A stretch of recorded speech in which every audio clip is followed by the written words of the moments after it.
Oke, kali ini aku akan kembali ngulas secara singkat film series The Transporter 3. Film terakhir dari series The Transporter yang masih dibintangi oleh aktor Jason Statham. Nah, bagi kalian yang mau tahu cerita sebelumnya, bisa lihat video yang sudah kutaruh di deskripsi. Dan seperti biasa, kita langsung aja ke ceritanya. Enjoy!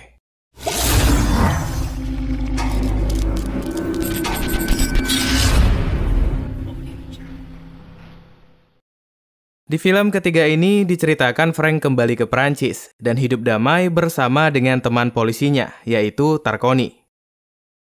Nah, cerita di film ini sendiri dimulai dengan sebuah konflik yang terjadi antara seorang menteri di negara Ukraina yang bernama Leonid dengan sebuah perusahaan bernama EcoCorp, di mana perusahaan ini memiliki 8 kapal penuh dengan limbah beracun yang akan membuang limbahnya ke Ukraina. Namun Leonid menolak dan tidak mau menandatangani kontrak yang ditawarkan EcoCorp, sehingga kapal mereka tidak diizinkan masuk ke negara itu. Pihak perusahaan pun tidak kehabisan cara.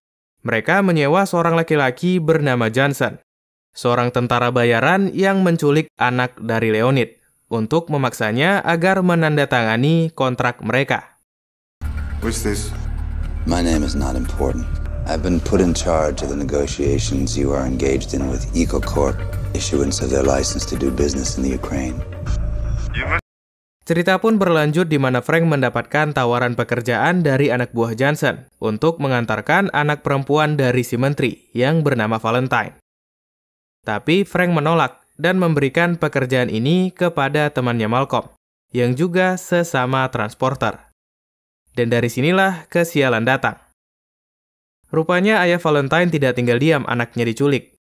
Ia memerintahkan beberapa orang untuk mengambil kembali anaknya dan mengejar Malcolm.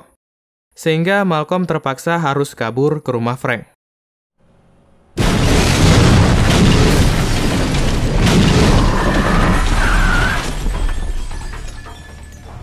Frank yang saat itu tidak tahu apa-apa langsung mendekati mobil yang menerobos masuk ke rumahnya dan melihat temannya sudah terluka sangat parah. Dengan cepat, ia menyuruh ambulan datang untuk menolong Malcolm. Setelah itu, ia tidak sengaja menemukan Valentine di kursi belakang mobil, yang mengatakan kepada Frank bahwa mereka tidak bisa jauh dari mobil, sambil menunjukkan sebuah gelang aneh di tangannya. Dan Frank mengingat bahwa Malcolm memiliki gelang yang sama. Frank pun langsung mengejar temannya. Namun tiba-tiba ambulan itu meledak.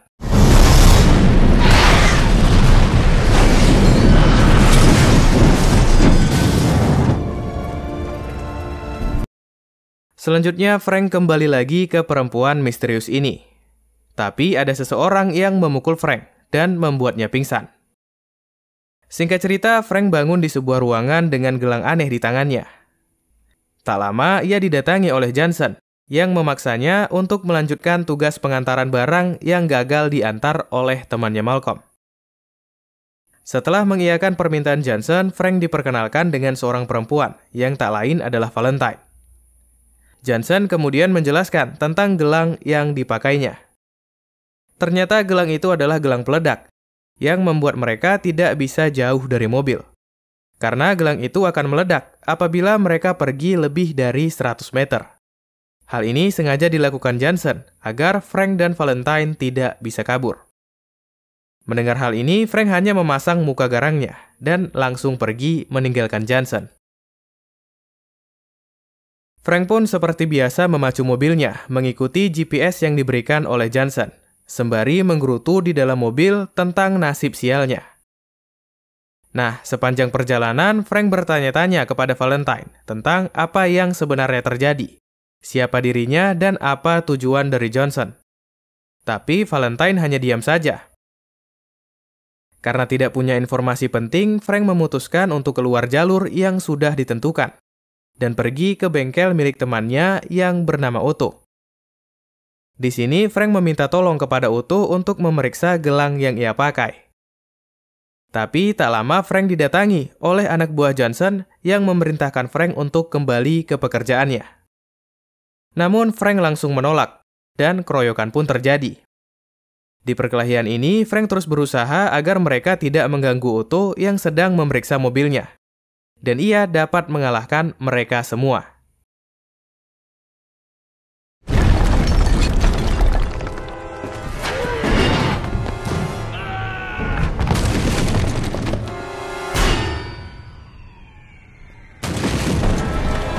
Cerita berlanjut di mana Otto akhirnya mendapatkan sebuah pemancar khusus di dalam mobilnya, yang tersambung dengan gelang milik Frank dan Valentine.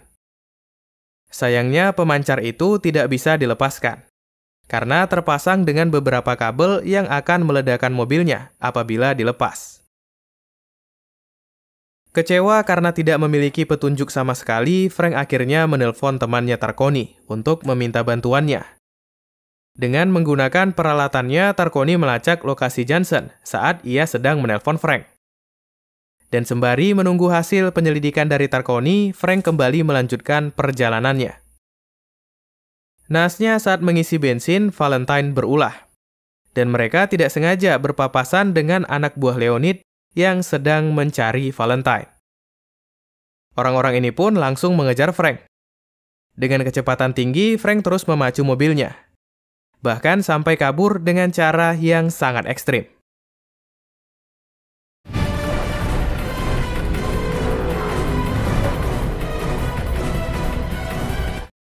Kemudian ia lari masuk ke dalam hutan. Dan dengan berbagai cara, Frank akhirnya dapat membuat musuhnya masuk ke dalam jurang.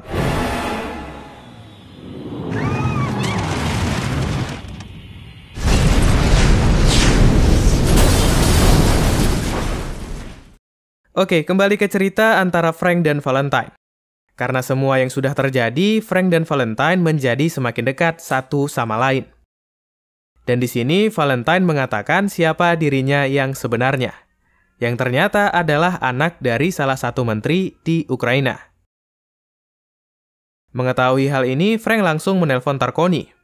Dan Tarconi dengan cepat mendatangi Leonid untuk membantunya mendapatkan putrinya kembali. Tapi ternyata Johnson memiliki rencana lain. Entah kenapa ia merubah tujuan Frank dan menyuruh Frank untuk menemuinya di sebuah jembatan. Ia pun mengambil Valentine secara paksa dan menembak mobil Frank sehingga Frank harus melompat ke dalam danau. Naas karena gelangnya, Frank tidak bisa jauh dari mobil dan harus ikut tenggelam bersama mobilnya. Namun Frank tak kehabisan cara. Entah bagaimana caranya, ia bisa menggunakan sebuah kantung besar yang ada di dalam bagasinya, mengisinya dengan udara yang ada di dalam ban, dan berhasil membuat mobilnya terapung, sehingga dapat ditarik ke daratan. Sedangkan Johnson dengan tergesa-gesa menaiki sebuah kereta membawa Valentine. Kemudian menelpon Leonid dan mengancam akan membunuh anaknya kalau ia tidak segera menandatangani kontrak itu. Dan Leonid akhirnya terpaksa menandatangani kontrak tersebut. Beruntungnya Frank tidak menyerah. Tak lama Tarconi tiba di lokasi Frank dan membantunya memperbaiki mobilnya. Selanjutnya Tarconi menyerahkan sebuah alat yang dapat melacak lokasi Johnson berada. Dan Frank langsung tancap gas. Dengan mobilnya ia berhasil mengejar kereta yang dinaiki Johnson dan menaikkan mobilnya ke atas kereta.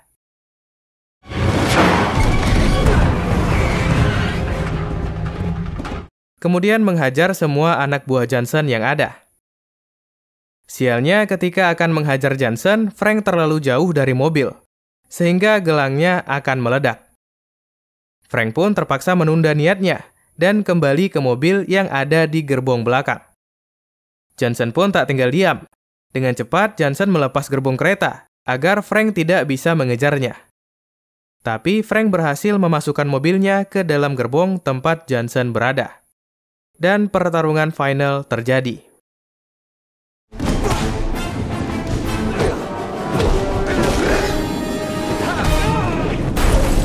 Di akhir perkelahian ini, Frank akhirnya dapat menahan Johnson, melepaskan gelangnya dan memasangkannya kepada musuhnya. Setelah itu, Frank langsung menjatuhkan mobilnya dari kereta, sehingga gelang Johnson meledak karena terlalu jauh dari mobil.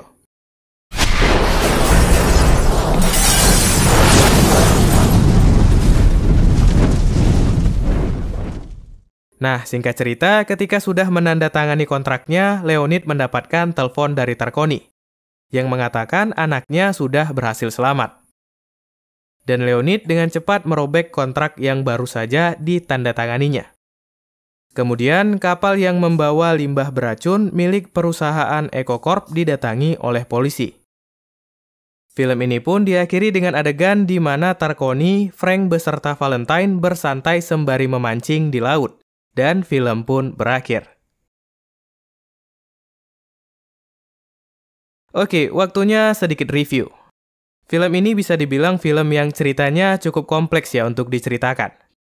Ceritanya itu malah semakin rumit dari film kedua, dan arahnya malah semakin gak jelas.